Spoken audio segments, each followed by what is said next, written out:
there's some battles, other battles that are looming in around us as well. There's vilification laws coming up, but there's also this conversion therapy, banning conversion therapy. Do you guys have any idea what the details of what conversion therapy is? Yeah, okay. I can talk to that. Well, firstly, let's talk about what it isn't. Okay, and I'm, I'll briefly go through it because I'm due to give a presentation on this to a very concerned group of parents. And it's interesting, again, we talked about the grassroots support for this around the same time as the petition. We were trying to get support for the petition. This group of parents in southern Sydney, predominantly Muslim actually, were very concerned about their kids being taught rainbow stuff in schools. And the parents, and because, you know, a lot of them don't have the funds to send their kids to religious schools, that they're going to public schools. And so they were getting really upset about it. And so I was asked to, you know, to address this meeting. And all I can say is watch this space. They've got an event on the 24th, catered for 1,400 registrations already. This could get bigger than what what anyone else thinks. And it's going to be a major headache, especially for the Labor Party. Because no matter which way you slice it, no matter which way Chris Minth wants to play it, the Quran is very clear on the Quran and Muslim tradition are very clear on homosexuality, just like the Bible is very clear. You know, he's not going to be able to keep the rainbow lobby happy and the religious lobby happy, the hardcore religious lobby. Okay, I'm not talking about the people like the Uniting Church and all that you know, say that, oh, you know, Jesus welcomed he affirmed or agreed with homosexuality. No, he didn't. So what are conversion therapy laws? What they actually are, in my view, is a cure for a disease that doesn't exist. Right? Because the alleged problem is that people in this country now, in 2023, okay, or in the last 5 years, say, have been forced, if they've got same-sex attraction, they've been forced to convert to being heterosexual. You know, they go to a doctor and the doctor says, Will takes out the big stick, or the psychiatrist or the psychologist gets out the electrodes, gives them the shock treatment, all right, to force them to change their sexual orientation. Now, that's where the word conversion comes from, you know, to convert them. Now, reality is that, you know, this is something that hasn't happened for 4 decades. Yes, they did do things like this back in the 60s and 70s when homosexuality was, number one, illegal in most jurisdictions, and number two, it's classified as a disorder, okay, as a disease, a mental disorder. Now, you treat disorders, correct? Yep. Right? So that's what they used to do. They used to treat disorders, and they used to treat them with aversion therapy, okay, you know, pretty horrific experiments, you know, when, you know, hook men up and if they saw a picture of a gay man and they started to get an erection and all that, they'd shock them, and, you know, that was going on back in that time. But like Mark Latham says, and I've taken his quote, I'll give him the credit for it, that stuff went out with cardigans. Yeah. All right? And it's true, okay? So I challenge people, okay, give me a case right now, give me evidence, not some anecdotal stuff that anybody, look, anecdotes anybody can make up. Yep. You can say, I knew somebody that had this done, that had done, okay, let me challenge you, where's your evidence? Show me the police report. Because if that's happening right now, that's assault, correct?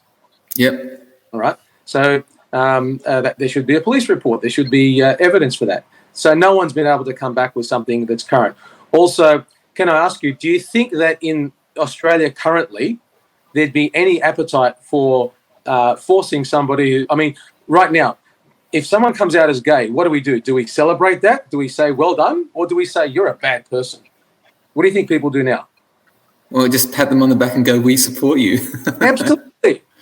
Absolutely. You know, I mean, and, you know, especially since same-sex marriage, it's been like, you know, it's such a wonderful thing. We have Pride Month now, right?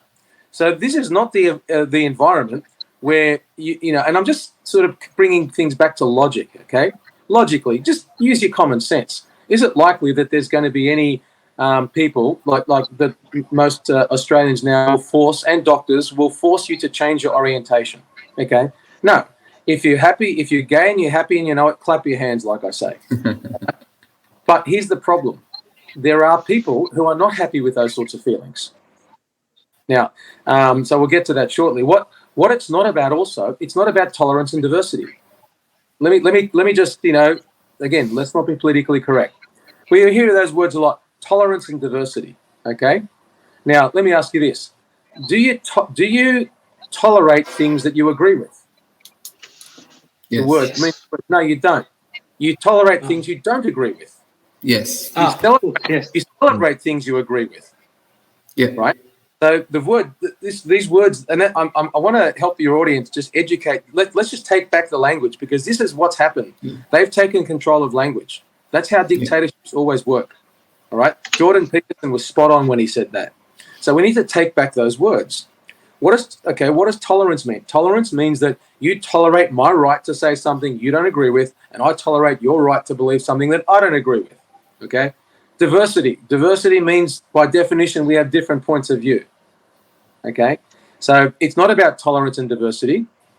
Okay? What it is really about, it's really about affirming the LGBT lifestyle. Okay? That's what it's about. Okay? It's about, you have to affirm it, and if you don't affirm it, we're going to try and silence or cancel you. All right? And these laws are also about stopping. See, there are these pesky things called scriptures that, unfortunately for the rainbow lobby, they just won't go away. Okay? Try as they might, people just, you won't be able to get rid of the Bible from society. You won't be able to get rid of the Quran from society. Okay? And Leviticus 18:22 is very clear. It's very clear. A man shall not lie with a man as with a woman. It is an abomination. And it uses that word abomination. All right? New Testament's saying that people who practice, 1 Corinthians 6:9, the verse that Falau quoted, or paraphrase, the people who do a list of things, and on that list of things, besides adultery and drunkards and all that, was homosexuality, will not enter the kingdom of God. So the Quran calls it, Surah 17, I believe, calls it zina, and in zina is a wide variety of sexual practices, including homosexuality, and I've confirmed this with the president of the Imams Council, and it calls it an evil way with an evil outcome. Okay, so these and the conversion therapy laws, especially ones in Victoria, I believe, my view, okay, are aimed at silencing the scriptures. It's also about taking away the rights of parents to teach their kids anything other than affirming the rainbow lifestyle. Okay. And it's also about taking the rights of individuals and parents of children with unwanted, and let me emphasize that, unwanted same-sex attraction or gender dysphoria, because remember, it's LGBT, right? So parents with kids who are gender confused, these laws make it illegal for a parent to get any help other than taking them to somebody who will affirm that those desires. So you see, it's about affirmation, all right? The Victorian bill actually calls it a Change or Suppression Act. So not just changing, not just wanting to be heterosexual, okay, but suppressing it.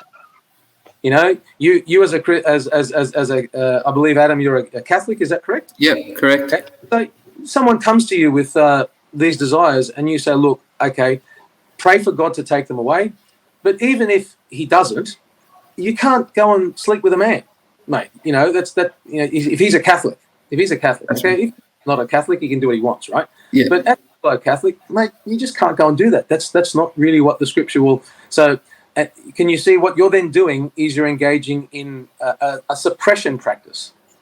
You're telling him he's got to suppress those desires and live a celibate life. So you might say, listen, mate, if you don't find women attractive, then you just got to be celibate. What's right. your alternative? Right? Well, that's exactly right. Yeah. So that's a suppression practice. So that's illegal as well.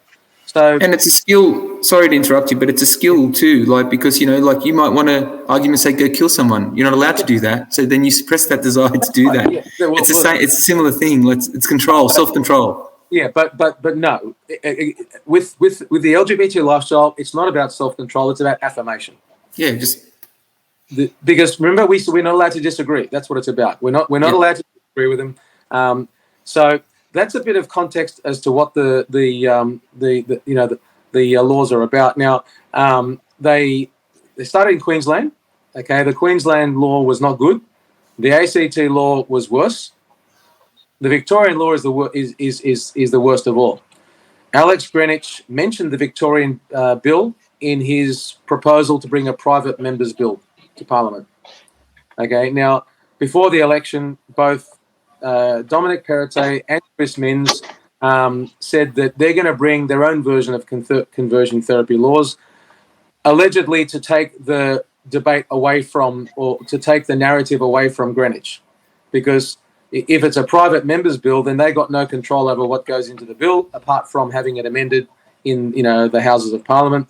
Whereas, and I spoke to MPs who shall remain nameless. Oh no, we've got to take the debate away from Greenwich. If we're controlling it, if we're introducing we take that narrative, we can either kick it off into the long grass, or we can introduce a bill that everyone's happy with, blah, blah, blah. Yeah. I've heard all those sorts of things before. All right. So they both promised to bring in conversion therapy laws after the election. Both of them said things like, oh, we won't ban, Perrottet said we won't ban preaching, blah, blah, blah. Look, what kind of assurances how reassuring you can find reassurances by the major parties, particularly when they don't control the upper house or the lower house. Minns doesn't govern in majority. Alex Greenwich is still a kingmaker. Remember, this is the man that brought us euthanasia and the abortion bill because of the fact he has the balance of power. So I'm very, very skeptical that that if the laws get presented, that they will be favourable for us. If you want, I can give you just a quick overview of the penalties in the Victorian bill. Is that okay? Yeah, go for it. Okay, yeah. So here I'm summarising. I've done a detailed analysis of the Victorian bill. Michael's joke about me is that I'm the guy that reads the stuff that gives the rest of us brain damage. So basically, in Victoria, okay, anybody who wants to get help with unwanted same-sex attraction or gender dysphoria cannot get help, even if they want it, even if they consent to the therapy. So listen to this. In Victoria, if you have problems with alcoholism, you can get help. If you have problems with unwanted drug addiction or porn addiction, you can get help. But if you have problems with unwanted same-sex attraction, or your child has problems with gender dysphoria that they don't want and you don't want, you can't get help other than to affirm it. All right? Even if it's consenting. That's as preposterous as it sounds, that's what it is. Your alternative is either to embrace the lifestyle or suffer in silence. You provide any assistance or advice to change or suppress sexual orientation or gender identity, SOGI, let's just call it SOGI, that's what they use, that's illegal. The Victorian bill also includes prayer and religious counselling. Okay? So there's no statute of limitations. You pray for somebody, they get upset about it, they can go and make an anonymous complaint to the Victorian Equal Opportunity Human Rights Commission. All right? You then get dragged before that commission, and the process becomes the punishment. All right? Anonymous complaints. All right? Could be 20 years ago. And talk to how do they prove it? Well, they don't have to prove it because the process becomes the punishment. So it's a witch hunt. Yeah, well, you get. Have they proven anything with Lyle Shelton or Bernard Gaynor as yet? Not to my knowledge, but they've still been going 18 months, 2 years later. Lyle spent $150K over this complaint from the drag. Sorry? Yeah. So far. And counting for the drag queens in Victoria. If you don't Queensland. In Queensland, yeah, sorry. If you don't front the commission in Victoria, $11,000 fine. All right. They have the power then to make a finding, make you say that you're never going to say this again. You're not going to talk about it. Okay. They have also the power to refer things to APRA or the Victorian Police. Another aspect of the law. Listen to this: you take somebody outside of Victoria to get therapy, that's illegal as well. Yeah. Okay. You publish the idea that people can change their orientation, like the study that I've co-authored that you guys are probably aware of. We had to get that published before the laws came in. Because if we did it after the laws came in, $10,000 fine. The maximum penalties under the Victorian laws are 10 years jail and $500,000 fine. Now, I don't. Everyone talks about those jail terms and things. I don't think that's where the action is going to be. The action is going to be in the civil scheme, in dragging people before the tribunals, the anti-discrimination tribunals. And what they'll, it'll be like if you guys remember the Archbishop Julian Porteous saga from 2015. The Catholic Archbishop of Hobart was hauled before there because of a complaint made by a trans activist on a Catholic document teaching Catholic teaching on marriage. It was called Don't Mess with Marriage, and it was circulated to Catholic schools, not in public, Catholic schools. They dragged the Archbishop. She made a complaint. He answered on behalf of the Archdiocese. It took 6 months. Finally, they dropped the charges. It never went to a finding, or the tribunal never made a determination. They just dropped the charges. Like I said, the process is the punishment. You need to remember that word. You get dragged before a tribunal like that. I mean, how many of us are going to do what Lyle's doing and keep fighting 150K later? A lot of people will say, this is not worth it, all right? And I'm just going to stop. I'm never going to talk about this subject again. And when that happens, they've achieved the outcome of silencing any opposition, all right? Another aspect of the Victorian bill that doesn't get a lot of airplay, but I think it's very important, is in the definitions, they actually say that no sexual orientation is a disorder, a shortcoming, or a need of fixing. So this is an act of Parliament in its definitions making a statement on what a sexual orientation is or isn't. The problem with that is that the New Testament calls homosexuality, same-sex behaviour, sinful. The Greek word for sin, and don't worry, I'm not going to go into a long theological discourse here, but the Greek word for sin is called amartia. It means to miss the mark. It's a shortcoming. So the Bible calls it a shortcoming. An Act of Parliament in Victoria says it's not a shortcoming. Can anyone see the obvious problem here? Yep. What happens when a religious person, wants to stand on their scripture and saying, no, this is sinful? And then a judge says, well, look, sorry, the law says it's not. So this is the thin end of the wedge, I believe, to parliaments and judiciaries and authorities starting to make determinations on what is and isn't scriptural. Okay. Well, that's the problem when you start to go down a socialist type of society, because you get this group think mentality where, look, one of the greatest lessons I ever learned in life was that everyone thinks differently, and it doesn't matter how much you try and convince someone of something, they're always going to think differently than you. Yeah. They're on a different wavelength. And for me, I mean, this is a hard debate for me because I don't really have a dog in the fight. I'm not religious, and I'm not LGBTQ. I'm just a heterosexual white guy just watching this go on. And I see these two forces kind of coming to this battle between each other, whereas I take a live and let live approach. Yeah. So I think it's very important to be accurate in this debate. If Michael just he sent me this, and this is up on the Facebook page of Equality Australia, and basically you've got two members of the New South Wales Parliament. You've got Marjorie O'Neill, who's Labor, and Felicity Wilson, who's Liberal. So what this post is really saying is that there's now emerging bipartisan support for banning gay conversion therapy.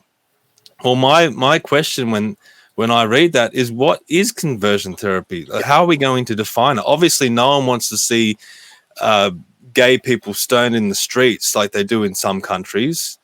But at the same time, does this mean that a priest can't, or even a parent can't pray over their child anymore? Well, if you say what is conversion therapy, according to Victoria, anything that suppresses or attempts to suppress or change sexual orientation or gender identity is conversion therapy. Now, Steve, let me throw something, a response to your say you don't have a dog in the fight. I would respectfully disagree that you do, indirectly, because it's quite possible that you may know somebody who's a loved one, that may struggle with unwanted same-sex attraction or gender dysphoria.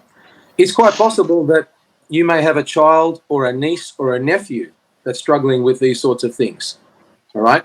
Now, my question to you is, when you see those parents or that relative of yours with a niece or nephew that you love really being torn over the problems that their child has, and then realizing they cannot get any help, even if they want it, how are we going to feel?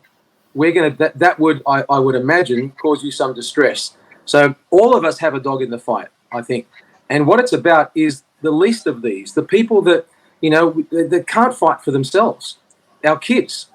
All right. The reality is, the more our society becomes gay affirming and rainbow affirming, okay, is it possible that we're going to have more and more kids start to have gender dysphoria?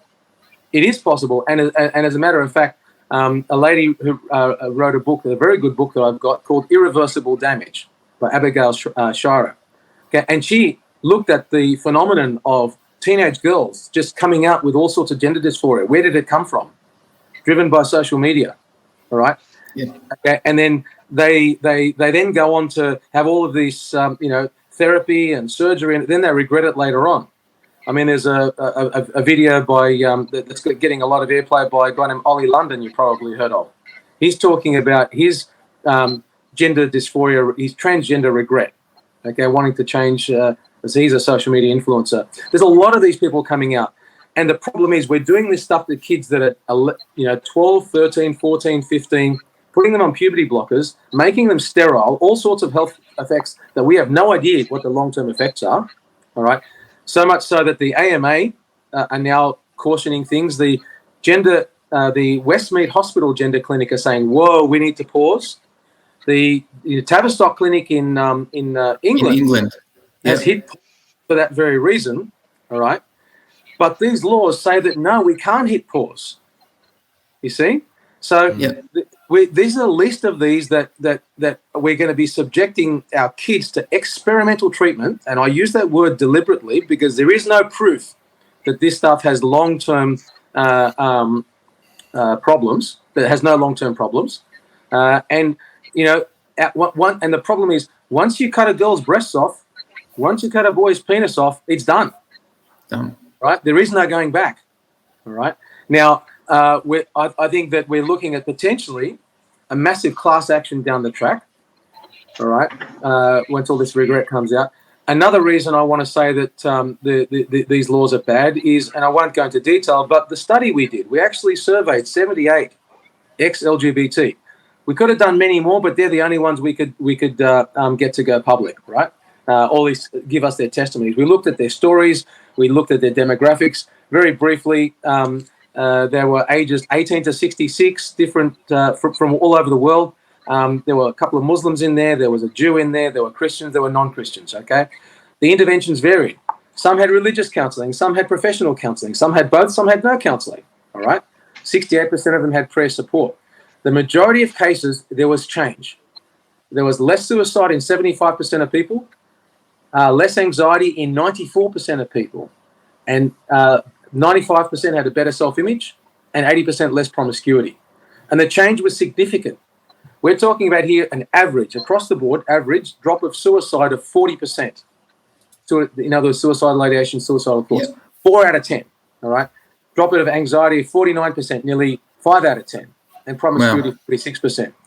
And their orientation changed. 70% of them lived heterosexual lives, with 53% exclusively heterosexual, right?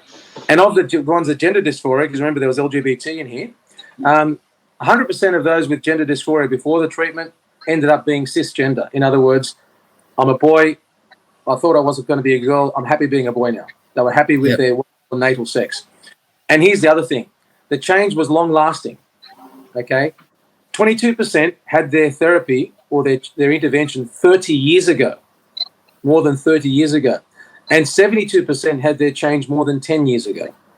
So I challenge. So here we have evidence that, banning these laws. See, the argument is, we need to ban these laws because we're going to prevent, suicides.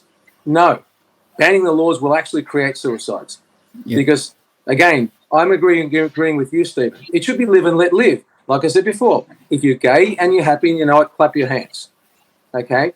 I'm not trying to get people who like their orientation to change. No. What I'm trying to do is for people who have unwanted same-sex attraction, who want help, as a medical doctor, I'm ethically obliged to fight for that person to have the right, that consenting adult to have the right to get help. I mean, you know, doctors prescribe medications that are off-label and, you know, we don't actually know what this, whether this will work for this, but as long as you explain the risks and benefits, you know, doctors do that all the time. Why are we taking away the rights of people to get help with you know, unwanted same-sex attraction gender dysphoria? Well, I think this goes back to why we need to be accurate about this. Now, this is just my view, and we'll see. I think that's what we'll do today. We'll just express our own individual views because we might not all agree with each other. I'm not saying we don't agree, but that's just what we'll do. You know, if I know someone who's gay, I don't have a problem with that. If I know if someone wants to be transgender, that's fine by me, no problem. That's something that you're dealing with. That's not a problem. But once you start coming for kids, and with the trans thing, once you start getting into women's sports, that's when I start to have a problem, right? Now, I can only imagine if I was younger, when back in high school, you know, I went to high school in the city. And if I was struggling whether, you know, am I heterosexual or am I gay? I would want to approach both sides, right? I would want to walk down to Oxford Street and start to speak to people down there and speak to the gay community and talk about their experiences. And maybe I would have the same experiences and try and find some common ground there. But I would also want to talk to a priest potentially. That's right. And hear that perspective as well. You shouldn't have a government come in and say you can't do this or that. You should have the option to do it on your own, right? Back to this conversion therapy thing, I do think it's very important for us to be accurate and define what conversion therapy is. So I actually reached out to some politicians. I actually did this back on the 6th of this month. So they've had 10 days to reply. I sent it to 5 politicians out there. This is the email that I sent. I basically said, I seek clarification on the possibility of proposed legislation to ban LGBTQA+ conversion therapy in New South Wales being introduced to Parliament. The below image is from Equity Australia's Facebook page claimed on June 1 that the legislation is gaining bipartisan support. Now, I sent it to both Marjorie O'Neill, who's the Labor member for Coogee, and also Felicity Wilson, who is the Liberal member for the North Shore. And I went on to say, as I'm involved in various forums within the community, I wish to be able to speak accurately on this issue. Can you provide me with a list of practices that that would be considered or classified as conversion therapy as it relates to the LGBTQA+ community? Specifically, would legislation banning conversion therapy include preventing a parent or priest from praying over a child who is questioning their sexuality or gender? Finally, can you state your stance on whether you agree or disagree that conversion therapy practices that you identify should be banned in New South Wales? So that's the email that I sent.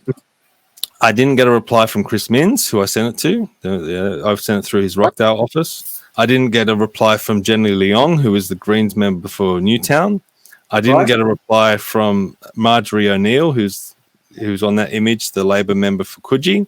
I did get a reply from Mark Speakman, who's now the Liberal leader and the member for Cronulla. He just basically said that this legislation is not on the books right now, and here's a link to follow once the legislation's in. He didn't address any of the questions that I had. I know. And I got a reply from Felicity Wilson's. They were probably the best out of the lot. The first reply was, well, you're not in our area. Why are you sending us an email? And I'm like, well, you've come out publicly. This is an issue that affects all of New South Wales. If are you going to stand by your views or not? And then I did get another reply back, which was a little bit more in detail. So basically what they said was, and this is one of her staffers, at present, no legislation has been brought before the Parliament, so our office is unable to comment on any details until the legislation has been introduced. Ms. Wilson, speaking on a motion in recognition of World Pride, took the opportunity to provide her support in principle to ban gay conversion therapy. Well, my view is if you're going to come out publicly, even in principle, to support something, then you should also be able to come out publicly and detail what that is, what you're actually supporting. But yes, and you're absolutely right. And the devil will be in the details. I mean, I actually asked a Labor member when this all broke before the election, and fluffing here, fluffing there, promised that I'll call you, Con, before we agree on a definition. I'll wait till I'll hold my breath there. I just want to emphasise, just your example before, Steve, because to make sure that your listeners understand we're actually on the same page. See, we both agree and live and let live. I'm emphasising if you came to the view after looking at both sides that I don't want this attraction, I want to get help. If you came to that view, I am assuming that you would want the right to get help. You wouldn't want a government saying, no, you actually don't have that right. You're going to have to suffer in silence. All right? Yeah. And if it was the other way around, we would be equally as outraged. Like if it was, once speaking to both sides, you decided that, no, I will be a gay person. And the priest said, no, off to the... Right. That's equally what's good for the goose is good for the gander. And I think I want to make very clear that's why I keep saying, if you're gay and you're happy and out, clap your hands, right? It's about the people, and I'm talking about the forgotten people, the people that no one wants to talk about. Like I said, we got 75 to 78 to talk to us. There's probably 10 times that amount, 100 times that amount, 1,000 times that amount around the world that just are suffering in silence. All right, and also I'm talking about what about the parents of the children in the future? How many kids are going to come out with gender dysphoria, in 10 years' time, if this freight train continues? All right, especially if conversion therapy laws come in.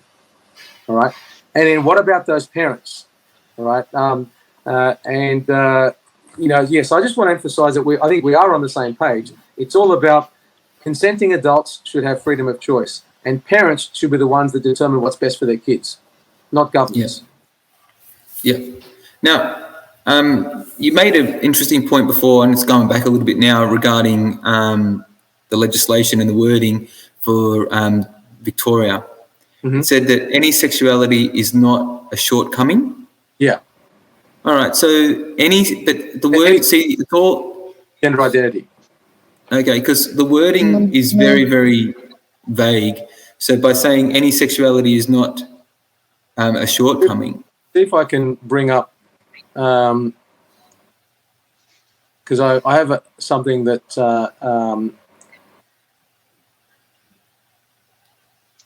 because it feels like it's going to open the door to pedophilia. Well, yeah, that's one way you could read it. Okay, let me read you. It's the clause 3. It's the objects of this act. Okay. In enacting this act, it is the intention of Parliament to denounce and give statutory recognition to the serious harm caused by change or suppression practices. Doesn't define it, just change or suppression practices. So I'm quoting from the Victorian Act, right? Clause 3. And to affirm that a person's sexual orientation or gender... To affirm that a person's sexual orientation or gender identity is not broken and in need of fixing. Okay? No qualification. And to affirm, that's a positive statement, that no sexual orientation or gender identity constitutes a disorder, disease, illness, deficiency, or shortcoming.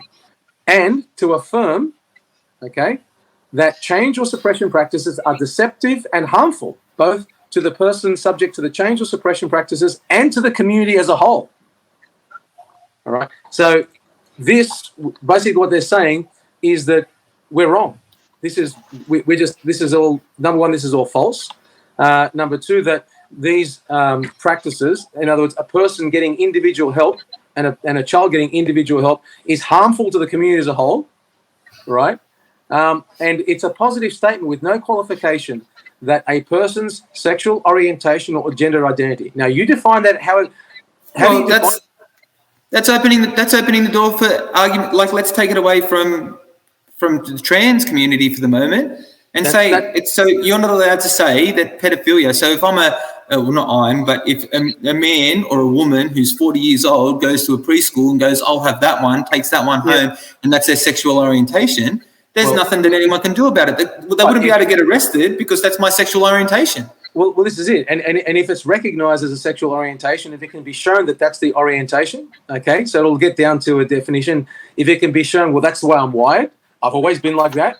They're my desires, because your orientation is what you're attracted to, correct? Yeah. That's what you're oriented. That's, and so, yeah, look, this is the argument I was warning people about from 2013, 2014 about the slippery slope. The slippery slope that gay marriage would introduce, okay? And I warned people about it. And now we're seeing, that the slip, and this actually will not just provide a slippery slope, this will actually grease the slope. That's right. It's 100%. Add soap and water and let's go, because that's what's happening. And it just seems to be that they use any sort of way in. And, your sexual orientation. See, the thing is with sexual orientation, just like when you're smoking cigarettes, it affects the person around you. Okay? So what happens is if you're a pedophile, the child might not be orientated like that. Yeah. So what you've actually done is affected that person or that child's life in the future because of your orientation. It's a very, very selfish way of life. That's right. And to if you look at all the literature on homosexuality, gender dysphoria, there's a big percentage of sexual abuse in the background. Now, I want to highlight. See that the light that's gone on in your eyes, right, in your head, right? Why did that happen? Because I read from the Act of Parliament. This is the problem we have. This is all hidden. No one actually reads it. No one actually, digs in and finds, what they actually say. And they think, I can't get, just brain damage. But it's all covered by fairy floss and emotion, and that's why they use the rainbow image. It's nice colours and So I really want to encourage you guys, take the time to read through the legislation, and whatever comes. This is Speakman and Felicity Wilson. They've kicked the can down the road. They've said, okay, it's not before Parliament. That's not incorrect. That's true. It's not before Parliament. Okay. But if they model it anything like the Victorian bill, and I believe Greenwich wanted to use that as a template, and here's the other problem with it, because people talk about Perrottet said we won't ban this, we won't ban that. Mins will reassure religious leaders, but what say does he really have at the end of the day? He governs in minority, in his party. All right, he's got a lot of powerful people who are very pro-LGBT. All right. It's going to get amended in the lower house, where you've got people like Jennifer Leong and Alex Greenwich and all, and members of the Liberal Party that are pro, and then it's going to go to the upper house, and it probably could get further amended. So what might start out as a let's assume, just for the sake of argument, that the bill is okay in the upper house, the bill that they draft is okay. Let's assume. How do we know it's not going to get amended and watered down so bad, okay, that the end result that's passed in both houses is bad? We have no assurance that's not going to happen. That's right. Our only hope is to push as hard as we can to make them realise that this is going to cost them votes big time. If they push ahead with this, warn them right now up front, before the next election, you go ahead with this, you're going to get absolutely smashed at the ballot box, and then follow through with that. Because at the end of the day, politicians, they don't listen to us unless they lose votes. Yeah. And people should be doing what we're doing now, actually have the conversation and not 100%. feel bad about it and feel like, I should just go along with the emotion of things and not have any questions at all. There's nothing wrong with having questions, because then you're molding and you're trying to work out what the best answer is. And maybe the answer to all of this stuff is somewhere in the middle, potentially. Who knows? But I think the answer is very simply that it's a cure for a disease that doesn't exist. See, no one's being forced to change their orientation, and I think people who want to get help should be allowed to see licensed practitioners, not quacks, not snake oil, but licensed practitioners. People who don't want to get help and affirm the lifestyle, go to Oxford Street, party on. But what you're saying as well is you shouldn't be told that you have to affirm it, because let's get back to the other part about it as well, right? Is that if argument's sake, the legislation that's in Victoria gets approved and passed in New South Wales, for example, I think people don't really understand that if their child comes home, your little boy comes home and says, Mum, Dad, I want to be a little girl, and you turn around and say, you know what, let's not worry about it right now. Let's see what happens in 3 months. So you're not affirming that. No. Then they go to school upset and they speak to the school counsellor. And you are suppressing it. According to the Victorian Bill, you are suppressing it. Right. So what happens is, if that was the legislation was in New South Wales, what would happen is the child goes to the counsellor, who's going to be completely affirming, and let's face it. So they're going to go, well, that's not very good. Your parents have done the wrong thing. And then what happens is the school therapist would be a mandatory reporter. Yep. So if they had to report the abuse, that would then fall into abuse. So then they're now reporting to the authorities that you've said and not affirmed your child's sexuality or gender change. You're going to have a knock on the door by the police. The police will literally knock on the door. You will get phone calls. You will get followed up, and the police will knock on the door and say, "Hey, you've abused your child. We're going to take them away from you," and they're going to go into foster home. That's exactly. So people don't realise how bad, right, that this legislation is going to be. Yes, and just for people's, that's the book I was referring to before, Irreversible Damage by Abigail Schreier. Okay, very, very good book. I think that's mandatory reading for all parents. Okay, highly recommend it. And she's an atheist. She's not a religious person. Okay, she just takes a evidence-based view of the whole thing. And we also had Judith Hunter on in a previous episode, episode 11, and she talks about her daughter's experience in this whole process and how she tried to, she was basically called a bigot and all sorts of things in the hospital for just trying to, take a different approach. So, I encourage people to go back and listen to that interview as well. But I think we should put the link for that one as well, because that's a personal experience that a family had without any sort of legislation involved. This has just happened. This was a few years ago. This happened. And Michael, there's a link to the Free to Change study that Michael can send you, so people can access that study and read it. There are a lot of stories. Now what you said, Adam, that scenario you painted is very probable. Yeah, I can't see how, if the law comes in, I can't see how that couldn't happen. 100%. That's what I mean. And people don't realize this. People go, yay, rainbow community. Let's just vote everything for the rainbow community, but don't actually understand how it will impact on their normal life. That's right. And what happens is where we're saying, free to let live, that's fine, because I think everybody wants that anyway, but I want to be able to live too. So I want to be able to say to my children, let's think about it for a little bit. Let's see what happened. Let's delve into it. What happened at school? Are you not getting enough attention at school? Are you not popular? Are you not this? If you're, and a lot of people have said this before, and parliamentarians as well,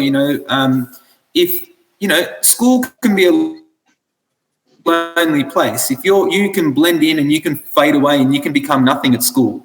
And if you feel left out and lonely, and then you need to try to revamp yourself and change your and get attention. Well, a guy rocking up into school, we used to maybe do something stupid like, I don't know, you'd shave your head or you'd do something stupid, you know what I mean, like to change yourself a little bit and draw a bit of attention to yourself, right?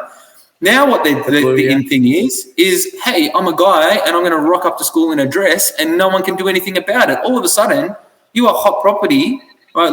Dylan Mulvaney is the same thing. He's a failed actor. As a male, he was a failed actor and a failed this and failed that.